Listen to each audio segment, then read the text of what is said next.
Alrighty, ladies and gentlemen, we are live. What's going on, fellas? We're here for round 4 of the showdown for what has been just a wild weekend, right? We got a WGC event, small field, no cut event, and we get the PGA Championship, which is going to give us a very nice milli maker because I don't think we're going to get that for the first time since the return next week.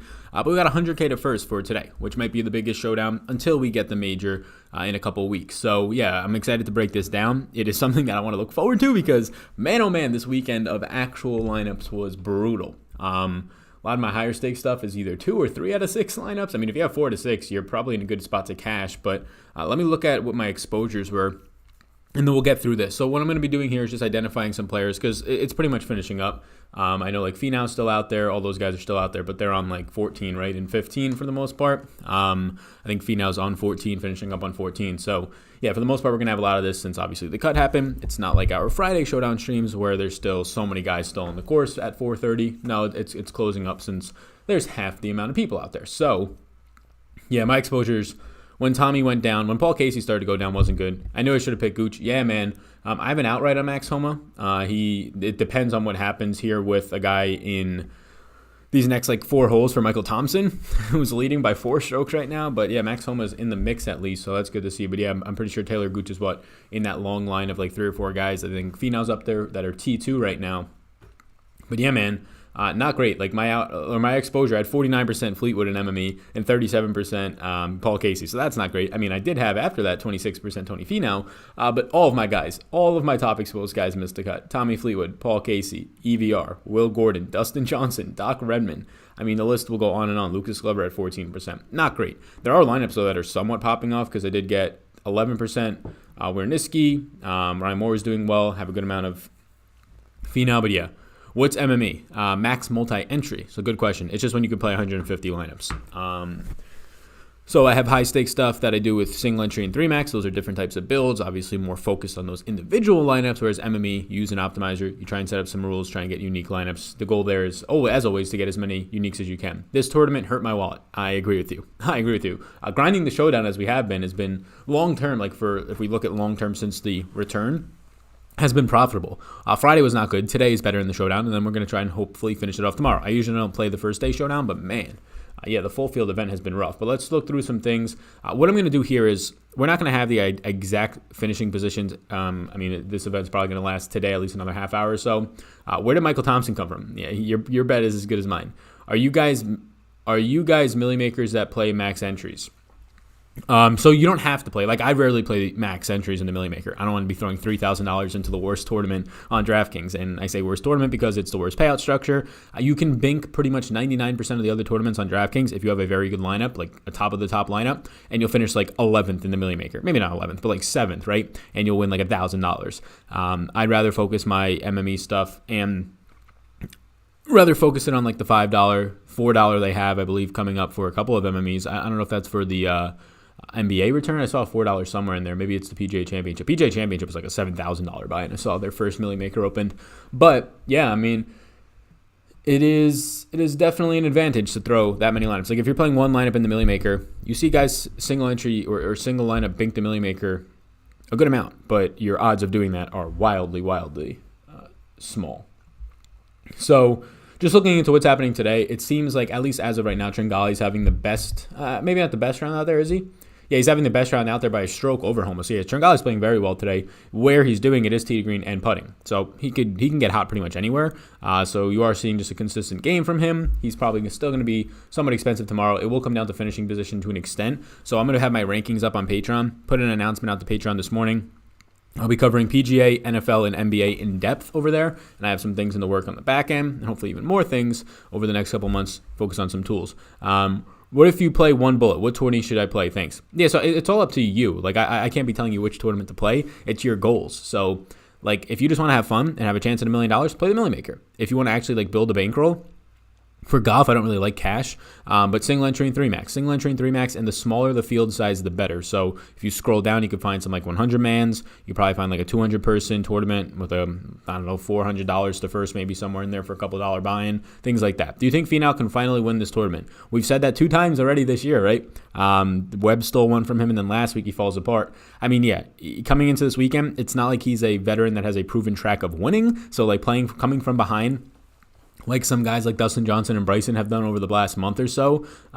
It is a hard thing to think that Finau like has that type of pedigree in him when those guys in Brooks or those guys in Dustin and Bryson have won, and they have won from behind as well. So it depends on the lead, right? If he can get within like 2 strokes to end today, I think he's very live. If it's a 4-stroke lead heading into tomorrow, I mean, Thompson's just going to have to blow up. And again, like guys who don't have winning experience on tour will definitely blow up and get jittery on Sunday. So the problem is there's really nobody on the board that has that pedigree that you're scared of. Like up here, like obviously Homa's won before. He won last year. So he has like closing mentality. There are guys in shouting distance, right? 10 under, those types of guys. Charles on here. You see Fratelli on here. Noren. This leaderboard is just absolutely nuts. Like high-priced guys this week. I mean, you had, outside of Finau, right? You had Homa at like 8K flat. And then everybody else is down the board in the 7K range until you get to Harris English at 9K. He's 10 shots under. Long time no see. What's going on, man? Yeah, no problem, Howard. So I'm going to look at some things that were happening today. So Tringale and Homa are kind of having the rounds of the day as of right now. Interesting to see here. It's not really that interesting, but Denny McCarthy, his tee to green game is playing well. Now he's the number 1 putter in this field coming in over the last 50 rounds. The putting god himself, Denny McCarthy, but he gained 2 strokes today putting so far, right? He's done, but the field is not done yet, so that number can change. Your strokes gained to the field. But he's consistently gaining tee to green today. 2.5 strokes gained tee to green. That's good to see. So what you see overall from the tournament so far, obviously Michael Thompson is going to be big. The last 2 days, though, trying to look at some things from the last 2 days, Brian Harman, I mean, he obviously shot like 7 under on Friday to make the cut. Didn't look like he was going to make the cut. But he's playing very well. If you look at the last 2 days, that's going to be skewed from yesterday. But yeah, I think there's some interesting things to look at. Let's look at it from a putting standpoint. Guys who are just losing a ton of strokes putting, but still playing decent tee to green. Ryan Moore is the first one that's going to pop up in that category. Ryan Moore is somebody who's been pretty hot for a couple of events now. Now, normally what you're going to get out of Ryan Moore is not a great putter, so it's kind of hard to rely on that to bounce back. But what he's lost already today is 2 strokes to the field. Like I wouldn't expect that to happen all that much more. If you look at RCB, another guy who is gaining a ton of strokes tee to green today, 3 strokes tee to green. He's T45, so this could be a guy that nobody really wants to go to because of his finishing position. But I mean, not a brutal putter, average putter if anything for this field. In bigger fields, he might be below average, but if we look at Rafa's going to be 8K flat. I think that's an interesting spot to look at because right now, at least, he's T45. But again, like he's 5 under. If he goes out there tomorrow and shoots like, I don't know, if he goes 4 or 5 under and he goes low tomorrow, let's say he goes 4 under tomorrow and he finishes his tournament 9 under, like right now you're having the guys that are like T5, like right around 10 under. So he can finish with a top 10 performance and get you a decent amount of finishing position points as well. So we'll go Rafa here. I do think that Ryan Moore, but we'll put the caution mark by Ryan Moore. And then obviously, so I'm not going to get too much into finishing on this. I'll factor that into my rankings and some of the stuff on Patreon. If you are interested, you can sign up below. But that'll be like the rankings, right? I'll look over it more and just see, or the finishing position. I'll look over it more and see like what is the actual opportunity for somebody to pick up a top 10 finish based on where they're placing. Like John Rahm a couple weeks ago had the round of the day, shot 8 under, and he still couldn't get anywhere near the top 10. He finished like T27 or something, because he was just so low down there. So those are the things that you want to look at. See some people happening. What's the strategy with the showdown to cash? So a lot of the times, so for tomorrow, you're going to have finishing positions, so it's a little bit different, right? You have to actually take into account where they place, and not like with a lot of vigor. Like you don't always have to, but it depends on if a guy has like a 4-shot lead, right? Which potentially can happen, and it's a pretty good idea that they'll probably finish in the top 3 unless they blow up. With Michael Thompson's pedigree, quote unquote, I wouldn't be relying on it too much though, so I'm not going to be like locking him in. But you could always look at Data Golf's odds of somebody winning. I think it was like 76%. Chance of winning last week, I want to say, or the week before that, heading into the Sunday event for the leaders. So you got to look at that. Yo, Sal, man, I'm loving your advice right now. Appreciate it. Thank you. I'm in the top 1,000 in the Millie Maker. Do I have any shot? I don't have Finau. Yeah, so right now I don't think Finau is needed in the Millie Maker. If he wins, he probably will be. Top 1,000, if you have a 6 out of 6, yeah. As long as you're probably going to need the guy who wins, unless it's just like Michael Thompson. If it's Michael Thompson, you don't need the guy who wins because some people might have him at like 1% owned, right? It's probably his ownership, like a half a percentage, but it might not be enough to have the optimal too. Carmine Pagano. What's up, man? Getting more and more excited for football. Me too, man. Go get the Supreme Draft Guide. It's linked down below. I'm excited too. I was adding more profiles today for the Supreme Draft Guide, some running backs and tight ends, and making them look up nice and pretty. But yeah, Sal's the goal for every sport. It's incredible. Yeah, man. I like covering every sport. I like the data side of it. I like the strategy side of it. And it's just fun, especially learning new sports during the pandemic. But filtering things down is definitely a goal of mine too, to go deeper into PGA, NFL, in this order, 1A, 1B, NFL. Well, they were honestly like 1A, 1B, 1C, NFL, PGA, and NBA. And really dive into each of those and get quantity in the content that I produce in those, but also quality. That's why I'm not doing any MLB or WNBA, because I do think, one, it will lead to some burnout, but two, it would not drop the quality of those contents, but it would significantly impair my ability to go above and beyond and create more tools and things like that in the sports that I really want to. So no WNBA and MLB, unfortunately, this year. How about Wolf this round? Think we see a comeback tomorrow? Yeah, so we can look into Wolf. So yeah, I just started kind of looking at some. We have about 20 people in here. I'm sure a lot of people will see it on the replay. But we've been going for about 10 minutes. Probably go for like another 10 to 12 more minutes till 5, and we can just cover up some names. So if you want to throw some names out, you can go ahead. I'll just kind of look through it on my end and analyze some things. Again, the things that I put on here. So let's go more.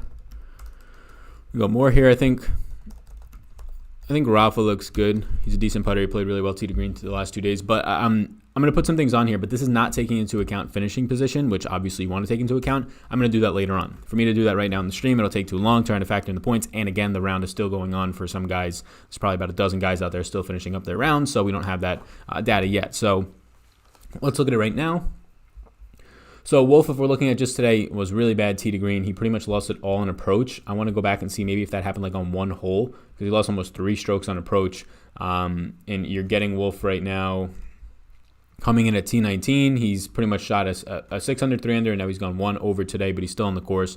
He's still got a lot of holes left too on the course, right? I think he's got like 3 or 4 holes left. So Wolf, it's hard to tell right now. I'm assuming that approach all kind of blew up on one hole. Let's look at what he's doing today. He's through 15, so he's got 3 left. He's gone back-to-back birdies, which is good to see. Yeah, he just started off bogey, so I guess maybe something really bad happened on one of these approach, or he's just going crazy. He might be getting up and down a lot. I'm looking through it really quickly right now. Okay, so 4, he went in the water, and then he had to get up and down. That's where he got his bogey.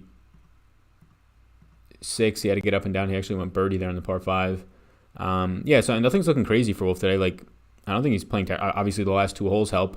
But I don't think he's playing terrible. So Wolf's somebody to keep an eye on. But nobody that's like really standing out for me in terms of Wolf. Like, right, the putting's always an issue. So like that's why it's a caution type of a play. Is this your job? You put a lot of hours in. Yeah, this has been my full-time job pretty much since like last May. Bern Wiesberger, English. Okay, yeah, let's look through some names. So I'll look through those names, but I'm going to look through overall what's happened today thus far and pretty much as the day is ending up here. So let's just look at it. I'll filter it by putting to see guys who kind of stand out relative to what they did today. Ryan Moore is one of them, and so is RCB. I put them on there already. Tom Hogue to an extent, but not much. Matthias Swab. This is an issue. We talked about him on Friday, right? What did he do yesterday? Because I didn't dive deep into him yesterday. But this is just a guy who continues to just gain tee to green and lose putting. Yeah, so he's lost putting every single round, but on Thursday, he lost like 2.5 strokes putting. Then he only lost 0.16 strokes. So he kind of went neutral. So that's good. It's like gaining 2.5 strokes the next day. Today, he lost 2 strokes putting again, but he continues to just hammer tee to green. He's got to be up there in overall tournament tee to green play. His putter's just terrible. Yeah, he's number 2. So there you go, right? So far, he's number 2 in tee to green play, but he's lost 4.5 strokes putting. That's not going to help you. That's why he's T19. So I actually think Schwab's probably a decent play tomorrow because he went back to losing 2 strokes putting today.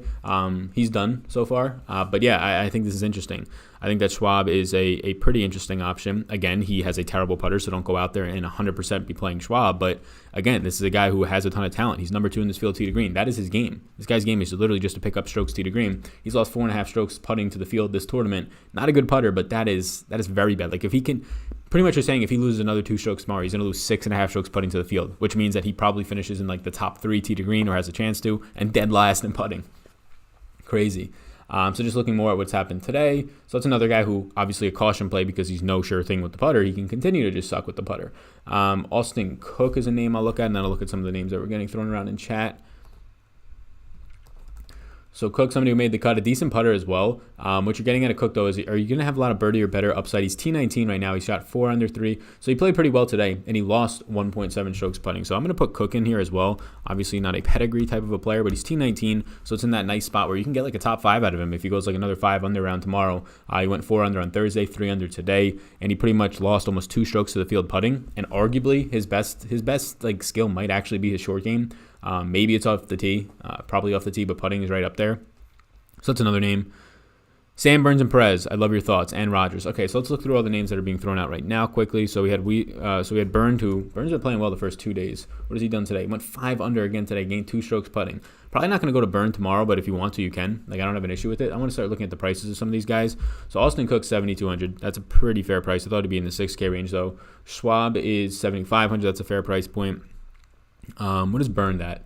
Burns at 7,400. Yeah, so Burns been playing well. You can go ahead and play him like if you want to. Like, I don't have anything against it. He's just been playing really well over the last 2 days. T19 right now. If he didn't start his first day off 2 over, he'd be right there right now with the leaders, right? 5 under the past 2 days. Gained all the stuff today, though, or most of it at least, with the putter. So a couple other names in here. English, one of like the only guys to make the cut above 9K. English today lost more tee to green. He's just struggling right now. He ended up losing, I believe, today on approach. Yeah, he's struggling right now in this tournament to just pick up anything overall tee to green. Let's see what English is doing in the entire tournament. He had to have gained something on the cut day because today on moving day is doing nothing. So he has gained 5 strokes tee to green and actually has gained putting, but a lot of that was due to his round yesterday where he went 6 under. Not much out there that's really giving me too much confidence in going to an expensive, also should note that, an expensive English, 3rd most expensive player. The guys in the 10K plus range right now that I would have any interest in owning, like I actually am not going to go to Wolf here. Because I didn't know he was 10,600. Finau's like the only guy tomorrow that at 10K plus I would want to own. So let's look at some more of these guys that were thrown into the chat. We had guys threw in Sam Burns. Sam Burns, we factor it for just what he's doing today after he ended up making the cut. Pretty consistent. He's been playing right now. He's T45, which isn't great, but he ended up not playing too well today. Lost on approach, lost around the green. No real stance on Sam Burns. I wouldn't get excited for him. He's probably not somebody that I'm going to try and build lineups around completely tomorrow. Pat Perez, I would feel a little bit better about, but he did go 5 under today because he gained not only tee to green, but with the putter. Kind of gained everywhere except around the green today. Perez, I would rather play Sam Burns than Perez tomorrow. Rogers is, I assume, going to be expensive since he came in expensive. He's T19. He lost a lot on approach today. Ended up still shooting even. So Rogers, based on price point, I'm going to assume value is not going to be great. It's 9,300. Yeah, I'm probably not going to go Rogers there. So Ryan Moore is probably the guy with like a home up just based on where he's finishing right now that I'd probably get to the most at the top end. And then some of these guys on the board, I'm going to start to keep looking down through some of this stuff. And you can feel free to keep throwing things in there. But let's just see what else that we have here. So still factoring this by putting right now. So we got Austin Cook. I think he's actually like an interesting play. There's just some random, like Bryce Garnett's actually been playing well as of late, and Bryce Garnett's a really good putter. So I think that Bryce Garnett, and I assume, is he in the 6K range? Because this could be a good play. He's $7,000 flat. That's not bad, but these are guys like, it's not great because you don't feel confident in getting like crazy low points out of them. But Garnett's tied T19 right now. He's playing very consistent. He actually lost strokes. He lost strokes putting today, right? Yeah, 1.3. I think Garnett's a pretty good play. Like these names, Austin Cook and Garnett are not feeling great, but go ahead and look at the top of the leaderboard right now. Like we know some of these names, of course, right? Homa, Charles up there right now. He just moved into second. Richie Wernitzky, but like the actual names on here is because of the field. So these are some names that I have not played in a while. Austin Cook and Garnett. I played them on some showdown slates this year, but not in a while. But they're names that kind of stand out for what they're doing right now. They got this course down in a consistent way, and even with losing in one of his strong departments, Garnett today, over a stroke putting to the field so far, at least today, he's done, but the field's not. Still ended up going 3 under.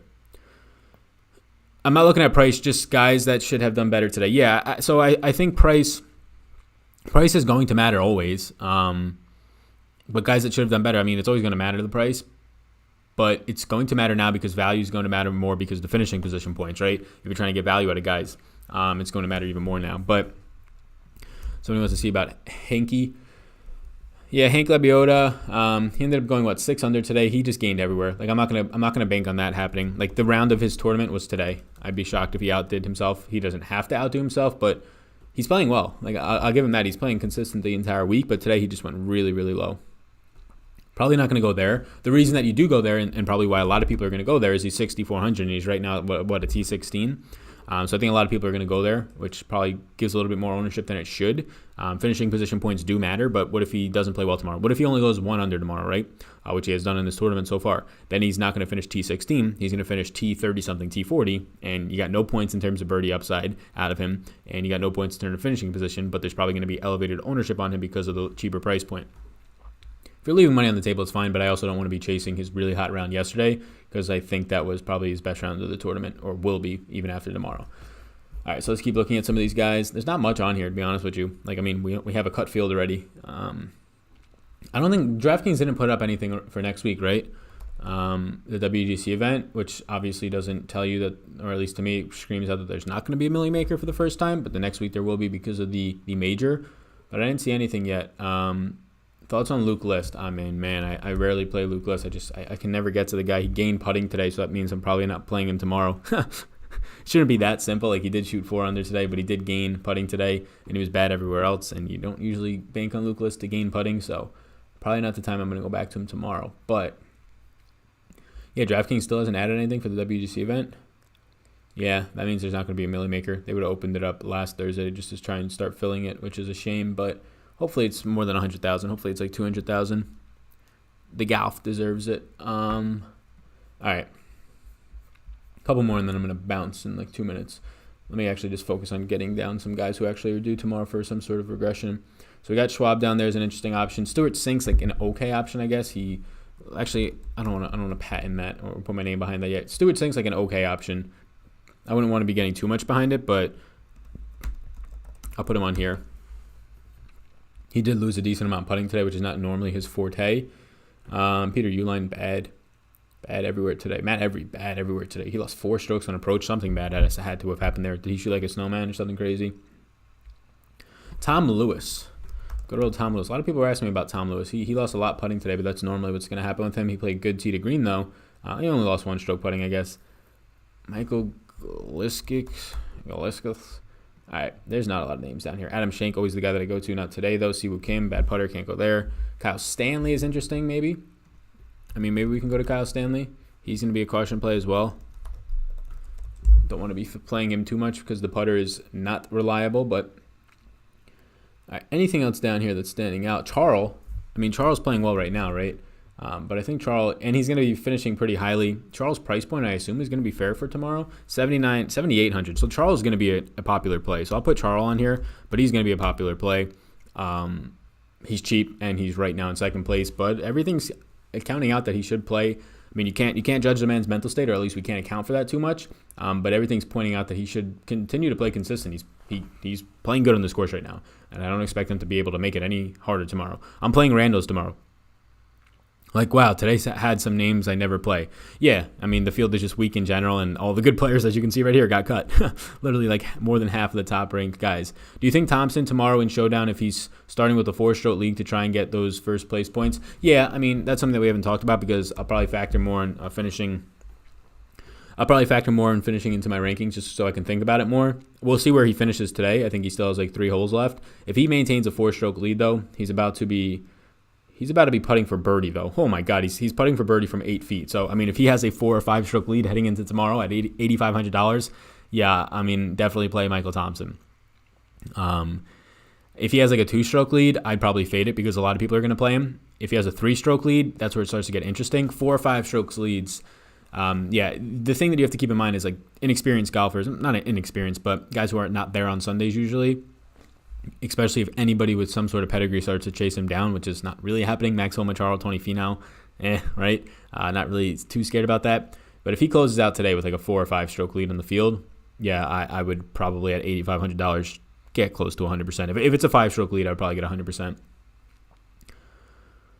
Who's your one go-to tomorrow? What's someone on tour? Yeah, so I don't really have like guarantees. Like I'll have my rankings up later because I have to wait for everything to finish today, right? I can't make any definitive statements because there's still guys out there with like 3 or 4 holes to play. If Michael Thompson has a 5-stroke lead, that's like the gimme, obvious play. But I have some guys on the board right now that I think are in decent spots to at least bounce back or play a little bit better tomorrow. And some of them you're not really going to know the names. Bryce Garnett, right? Austin Cook, Charles playing very well right now. He's obviously up there on the top, so pick up some ownership based on his price point. But yeah, I mean, outside of that, there's nothing else that's standing out in like major ways. Like if there's not names on here, you can obviously play them. Like Cameron Chingale played fantastic today. He shot 8 under. You can go back to him tomorrow. He's been playing well the entire weekend. He just got extremely hot today. Brian Harmon, after a really bad Thursday, has been playing very well. 7 under and 5 under, and he's still on the course right now.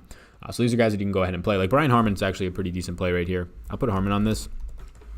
Because since Thursday, I mean, it wasn't even just yesterday. You're seeing it again today. He's not doing it in any crazy way through 14 holes or 15 holes now with his putter. He's just doing it all tee to green, and he's a good putter. Brian Harman's a good putter, so that can click and turn around tomorrow. He's T32 right now. He could even finish in the top 20 by the end of the day today if he goes one or two more under. Looking at Denny McCarthy, not too interested, but I mean, it's not terrible. And just looking at anything else, Schwab we already got. Doug Gim. Let's look at Dougie. I'm assuming his putter is dusty, but we shall see. Assuming all of his parts of his game are. Around the green play is not bad. That's about it. Doug Gim, T19, not terrible, but birdie or better can be an issue. I think that's it. I think that's a good start. Pat Perez is fine. I don't have anything negative to say about Pat Perez. He did go 5 under today, so you're trying to catch some of these high upside plays tomorrow. It might not be him. Dylan Fratelli has played very well this entire tournament. He's a guy who's at T5 right now that I believe the price point's pretty fair on Fratelli. $8,800. I mean, that's pretty fair if you're like starting your lineups there. So I'll put Fratelli on here too, because these are just guys that I either want guys that are in line to bounce back or guys that just everything's clicking in their game in a sustainable way through the first 3 days. So heading into tomorrow, it should continue. Those are guys like Charles and Harman and Charles and Fratelli, Harman the last 2 days. I know I spelled Fratelli's name wrong. I got an extra, maybe I don't. I thought I had an extra T in there, but I don't. So like Fratelli, Harman, or Fratelli and Charles are guys that have just been playing consistent all week. Harman's a guy who's been playing well since Thursday. Cook and Garnett are guys I expect to bounce back today. Rafa should maybe be in the caution category, but I think it's okay where he's at. And yeah, I'm trying to look at anything else. I mean, Norlander looks decent if you wanted to go to Norlander. Norlander's okay, right? The putting's always going to be an issue for him. He started to find that a little bit. Now it's kind of dropping off even more. Michael Thompson has really not done any, like today so far, he's done it with the putter. So, I mean, like, if this gets like a 2-stroke lead, I mean, he's done with the putter, nothing else. He's actually losing off the tee and around the green and barely gaining on approach. So, yeah, this could be interesting for tomorrow. Gooch is somebody that I think we might be able to go to. Yeah, so we'll go Gooch here as well. These numbers can change, so a decent amount of players there. I think I'm going to bounce and go get some food. McCarthy going to play by himself again tomorrow because of COVID. Oh, is this true? Okay, that actually is a statement. I didn't know that. That actually does matter. That actually does matter. So, playing alone category. We got one guy. I didn't know that, but that actually does matter. I mean, he shot 7 under today, and I would like to actually do some sort of study on it or look into it. But guys who have been shooting or playing by themselves since the return have been like round leaders. It's crazy. Do you look at today's round for the tee to green and putter stats, or all 3 rounds? Both. I'll look at both. That's a good question. I think you should look at both. You can look at the last 2 rounds, right? So I'll look at today's, I'll look at the last 2, and I'll look at all 3 and kind of weight it. Thursdays won't matter as much to me, but I do want to see what they did on Thursday, because if it's an outlier performance of outlier performances, it's obviously going to matter. But like the last 2 days will matter more for me, but obviously Thursday's still going to be factored in. We have all the information now, right? We have the first 3 days of the event's information. I want to use all that. Use as much information as you can to make your rankings, to make your projections, and to make your final plays. So yesterday's going to matter. I don't think that that's the best thing to just look at yesterday. I think having a combination of yesterday, the last 2 days, and the last 3 days all combined is the best way to kind of look at this and have different weightings on that. But yeah, I think this is a good start. I think McCarthy, if he's playing again tomorrow, like JG said, that's actually really good to look into. But I'm done right now. I'm about to bounce. So appreciate y'all tuning in. Please do hit the like button. Big subscribe button. I can't edit it in actually, so it's not going to pop up. But hit the subscribe button if you indeed are watching this on the replay or live right now.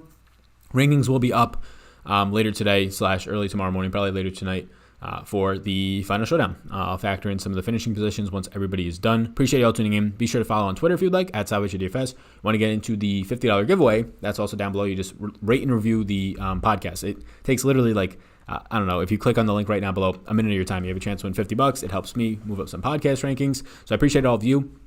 We will be back Monday with a smaller field, WGC event, so we can actually get more detailed on more of the field. When it's 155 guys, I might talk about like 30 guys in the video, 40 guys, because like half the 6K range doesn't even matter, or all of it for the most part. But now we actually have a really good field. I think it's like 73 or 78. I saw the number. I could be totally wrong. Somewhere in the mid-70s in total golfers. So we can actually take our time, detail some of that stuff, talk through it. I'll be on Awesome Mode back again on Monday. Shows will be coming out Monday and Tuesday, and then the live stream on Wednesday. So be sure to check all that out. Sign up for Patreon if you want to get the full access to all that stuff. And the NBA returns Thursday, so we're going to be covering that every single day on Patreon. And I'm going to try and get as many YouTube videos up as I can. So appreciate you all. Thank you so much, and I'll see you all in the next one. Peace out.